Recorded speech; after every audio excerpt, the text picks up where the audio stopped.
leftists deny reality? Why do they persist in living a lie? Well, for some reason they seem to have latched on to an ideology that they want to believe in is true. But it's not, and it's provable by science, history, and other factors that what their agenda is wrong. And some people just can't admit they're wrong, and they hate to admit they're wrong, so they absolutely refuse to admit they're wrong by shutting their eyes and refusing to accept any kind of proof whatsoever. Now this is very dangerous, because this puts them in the category of psychiatric patients.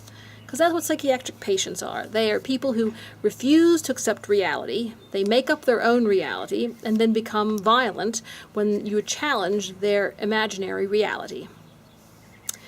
People say that liberalism is a mental disorder, and I'm afraid it's getting more and more evident every day. Now, talk about faith. I'm a Christian, so I know there's faith. But faith is different than what we see. These leftists are denying things they can see, touch, feel, taste. And they are just denying it in favor of something they made up. That, to me, is insanity, and I think the books back us up. The problem is, some of the doctors and professors are part of the insanity movement.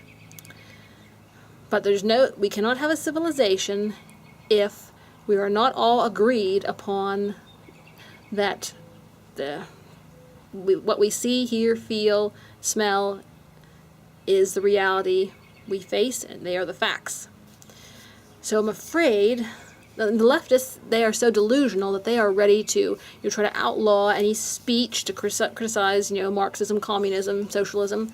They don't want to discuss it. They are determined to be totalitarian dictators upon things that are irrational in every sense of the word. So we really face an uphill struggle with these people. How did they get this delusional? Maybe it's an epidemic, something in their water. So we're going to have to keep a close watch on them. But it seems to me it's just people who don't want to admit they're wrong, and they don't want to face facts. So maybe we've got a mental disorder here. Time will tell. We'll look into it. Thanks for watching. Let freedom ring.